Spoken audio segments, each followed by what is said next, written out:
Hey there, and I'm FYA Umashi, and this is a replay of me playing Kayle in a 2K ELO ranked game. I did just waste Ghost, and yes, that was completely an accident, hilarious, but no big deal. The reason I chose this replay for solo top Kayle is because I feel it shows a lot of good gameplay as her. It's very educational, and not just for her, but the champions I'm playing with as well. My team, they really show you how to play all of those champions. So it's really educational, is what I feel. For runes, I'm running a standard 1580. 13 armor, 12 magic resist. It's 12 magic resist because they recently nerfed magic resist runes. For masteries, I'm actually running 21 with going all AD. I do not take magic pen, and then I go into the defense for 2 in armor and 2 in magic resist, 4 in health, and then 1 into the plus 30 health for basically just a lot of cheap defense. I actually have very nice starting stats, as you can see. That's level 1. So I skill up E first because basically it adds the most damage to Kayle. It's also her ranged attack. So for solo top farming, you generally need E first if you want to really get anything done. I'm against a Garen top lane. Garen's a very aggressive top lane. And you don't really want to get close to him. So basically, you want to start with E. You want to really start with E anytime. I guess you could say that there are situations you wouldn't start with E, but I wouldn't say that they're the most common thing in the world. Yeah, as you can see, I do a lot of damage early. That's really one of the things Kayle does. You get not only her auto attack damage, but you also get this, the extra magic damage on attack. It makes her have one of the highest auto attack damage at early levels with her E up, because, you know, I'd say her E is probably the strongest skill in the game, just because it gives you 400 range and then all that damage plus AoE damage. Like, you know, it makes Kayle Kayle, but it's still really, really strong of a skill. It's very underrated. As you can see, I started boots. Garen is, as I said, aggressive. If he can get close to you, he can do damage. If he can't get close to you, he doesn't do damage. So I started with boots and some 3 potions, so I could keep range. As most solo top, you do this. The only exception generally is basically when you start with a cloth armor and 5 potions against hard lanes, which you would generally only do if you were a melee champion. So that's not really a worry for Kayle. I skill up 2 second, and then I put another 20. The reason I max E first is because I tend to spam it a lot more. It's cheap, it's mana effective, basically, and it gives a lot of damage. So while it might not add the most damage compared to Q or something, it adds the most all-around effectiveness between the mana cost and all that. The Q I only put 1 point on because it's a slow first, and it applies additional damage second. It increases your damage by 6% at level 1. I see Alistar coming, but my E is on cooldown, so I can't get the kill without dying. But I do take it. It is worthwhile to take that kill because the creeps are in his turret.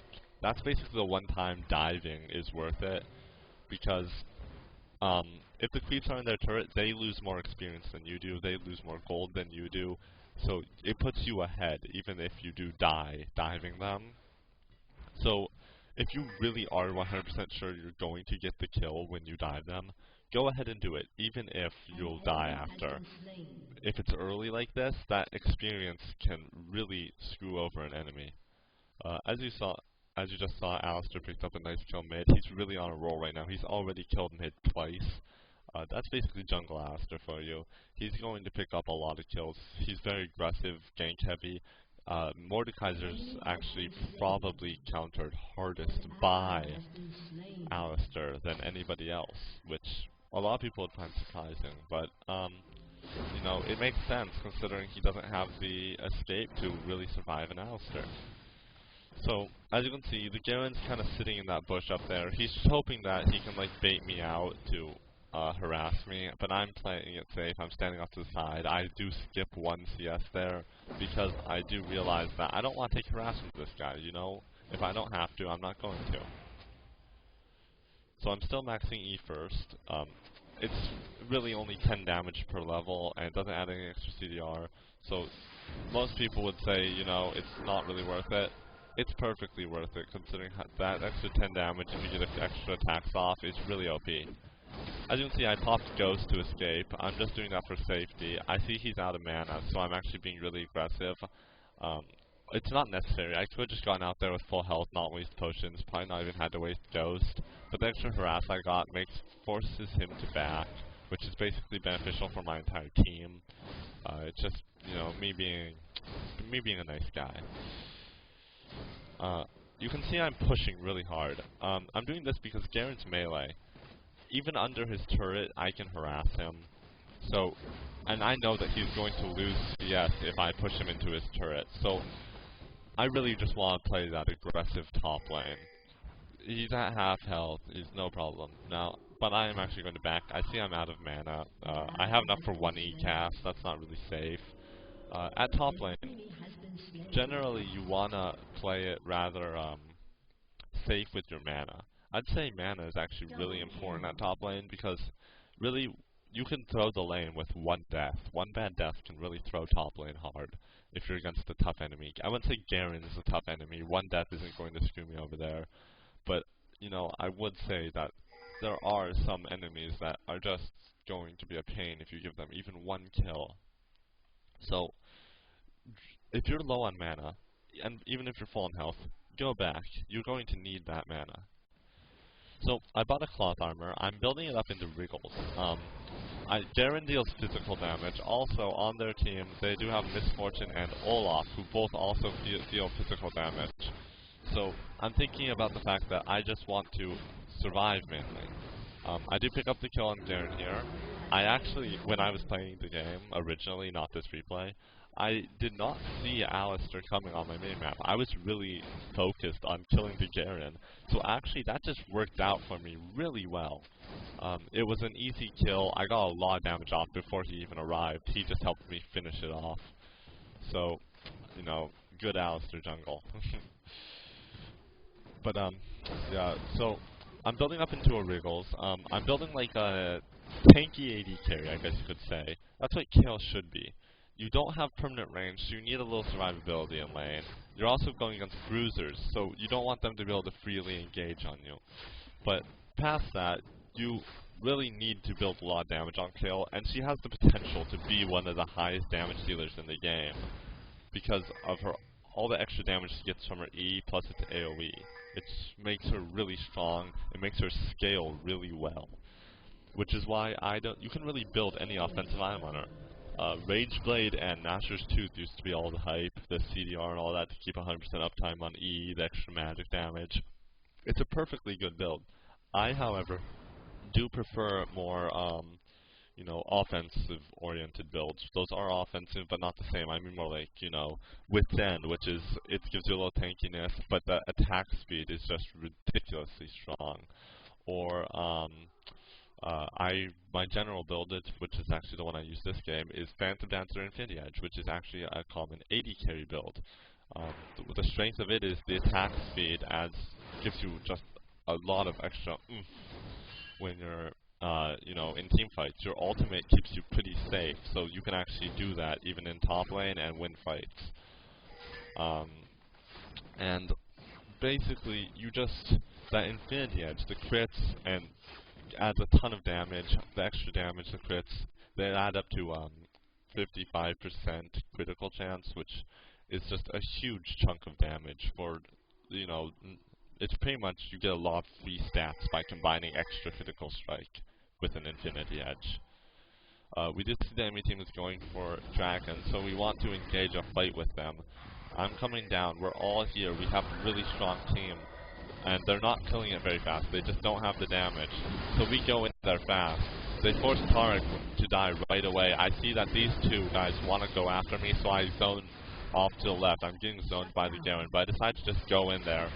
I know I can kill him, so I just go for it. I pick up the kill on the Mordekaiser. Garen flashes the wall because he knows he's like, not gonna escape.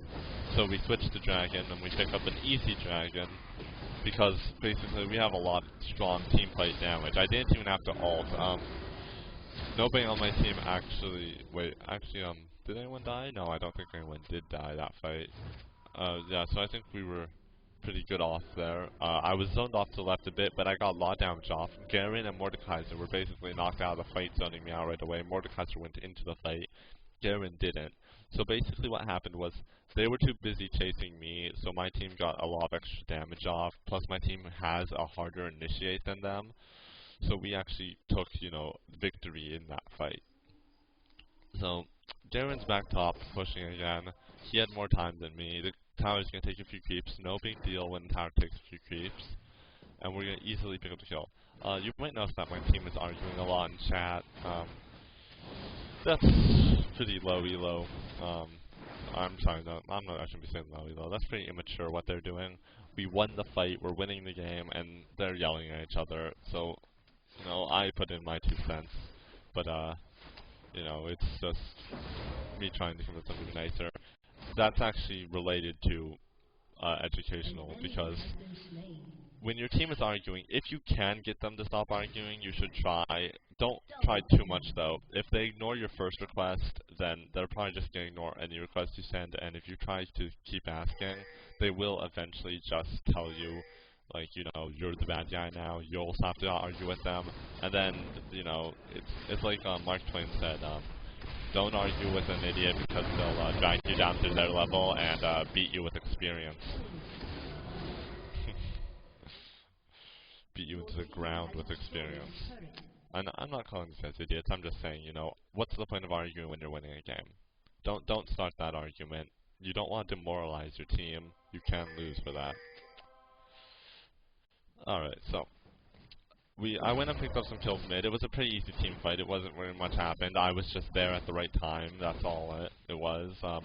The reason I went down to mid actually was because I saw Alistar was hanging around here and here, and I knew that Mordekaiser was kind of getting aggressive, so I decided, it was the perfect time to just go in and see if I can get something, and I did. It worked out for me.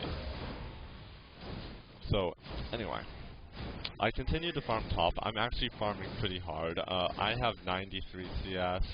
The next on my team is banned with 84. On the enemy team, the Garen actually only has 56. We're actually going for the kill on the Garen. Alistar's really strong, so we can actually go for this. Alistar tanks it with his ultimate a bit. I go in to try and finish the kill, but Garen is really fast, so I can't actually pick it up. So I just go ahead and farm the, creep waves while we get to the top turret. I let Alistar kill it because I care more about the feats. MF does come along. She is actually going to kill me. I do make a mistake here. I decide I want to kill the Garen, so I turn on him, but at the same time, he turns away, so I end up taking a lot of harass. I thought he was going to keep coming for me, so I turned on it. I could have lived there if I had just ran away. Although the Olaf did have ghosts, so he might have just ghosted after me, so you never know how it could have gone. But, what I did wasn't the smart thing to do either way. So, the Garen sticks around top, he picks up a little extra farm, we're winning pretty hard. They are diving mid, but we're actually going to pick up some kills for this, because we pick up 1 kill. Alistar actually lives through that because he's maxing his heal first, which is actually pretty OP on Alistar jungle. Q is more for damage, but if you have damage, you can max your heal first and have just a ridiculous amount of sustain in the jungle, so you can actually gank more.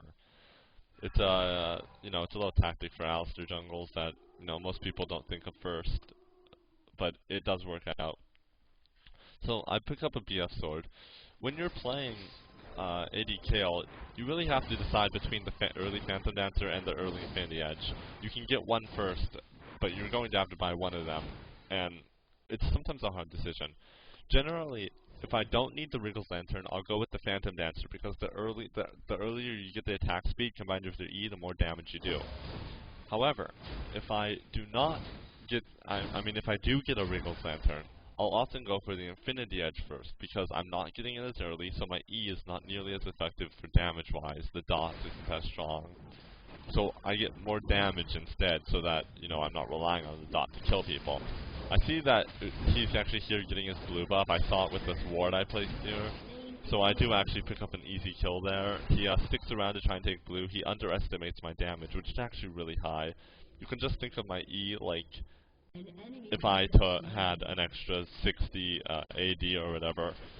If I get like, you know, 5 attacks off, that's an extra 300 damage, and that's pretty major. And 5 attacks is pretty minor, considering I can get a whole 10 attacks off in the duration of my E. So I'm getting that, so we're pushing hard, we're winning pretty hard. I'm pretty actually fed actually. I'm 5-2. This is actually pretty standard score on Kayle. I made a few mistakes. Both my deaths were really deaths that could have been avoided, obviously. But all my kills are definitely worth it. They were well timed. I was just in the right place at the right time. I know how to be proper aggression. It's stuff. A lot of this stuff comes with experience. Like how aggressive I was in lane and knowing when to disengage and stuff. That comes with knowing the champion. I have actually a decent amount of experience with Kayle. So if you're not, you know, getting super fed right away when you play Kayle, don't worry too much. Give it a few games, and over time you'll get better at it. My team is actually doing Baron right now. We know that MF is bottom, so we're not too worried. Baron is here. They clearly don't have it warded, because no one's even trying to contest it. So we pick up a very easy Baron, and with basically nobody contesting it. So we actually 16-minute Baron, which is actually really, really good. I actually ghost in. I want to kill the Mordekaiser. The Mordekaiser is actually my friend, so, you know, naturally I have to focus him. But, yeah, so I go for the kill on the Mordekaiser, and I know my team can pick up Jaren because he's over here. They've actually zoned him out quite a bit, so I continue to chase. I know that I can make him flash over the wall, so I decided to just take Dragon, because I know that he's going to flash over the wall. No point to chase deeper. Either he'll stand in the pit and wait longer, so his flash cooldown is up as soon, or he'll just flash, so I just let him go over the wall. No point to chase any further. Let him waste his flash. Don't waste any of my summoners. We pick up the easy dragon. We've gotten quite a few easy dragons now, and we've gotten the Baron as well. So we're having a nice lead in gold. I'm actually picking up my Infinity Edge right now. So yeah, you're gonna notice that with this Infinity Edge from a BF sword, my damage is just crazy high. Kayle I'm serious when I say that she probably has one of the highest damages in the game. The only issue is, it's only up 10 seconds of every 16 seconds. But, you know, highest damage in the game is still really, really good. Plus, Q adds more damage, she goes immune, and she has a lot of movement speed, and a slow.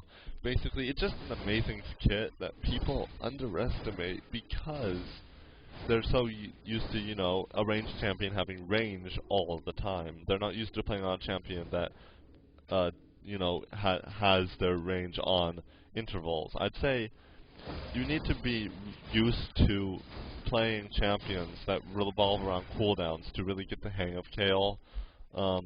You know, you can learn to do it without that, but I'd say it really helps. One of those champions would be Alistar. Alistar actually mentions how he plays a lot of Kayle. Alistar is one of those champions that really has to manage his cooldowns effectively. So yeah, we go for the kill on Garen here. I have a lot of damage. As you can see, I really just tore him up right there. That's a Garen. He's actually building, he has double Dorans and Mercury Tread, so it's not like he's super squishy. So I actually have a lot of damage. We're picking up a lot of kills on people out of position too. Like, we're catching people in their jungle. That's just proper ward coverage. We're actually having Graves push bottom really hard. We're pretty much have such a high lead right now that they can't really stop us. Plus, their Taric has been kinda, well, he hasn't really been AFK all game. He's just kind of been off and on. It's not really his fault though. You know, I'd say that nobody on their team was really at fault for this loss. They kind of lost every lane because our jungler just had a bigger influence in the game. So if anyone was to blame, it'd be the Olaf, and not even the Olaf did that bad. I mean, he's 0-4, yes, so that's a terrible score, to be honest, 0-4. But it's not like he didn't do anything. He came top. He showed his aggression. I could see that he was trying hard. He just didn't have the team to support his aggression. You can't really blame anyone. They're trying to blame somebody. They're trying to play the blame game. It's not necessary. Really, there isn't anyone you have to blame for a bad game. It's just, the enemy team had better players playing champions they know better. And that makes sense that they would win. So, basically, what you can get out of this game for Kayle is that Kayle's really strong against melee champions top. Kayle has a lot of damage, including some of the highest damage early game. I consider some of the highest damage all game if you build right.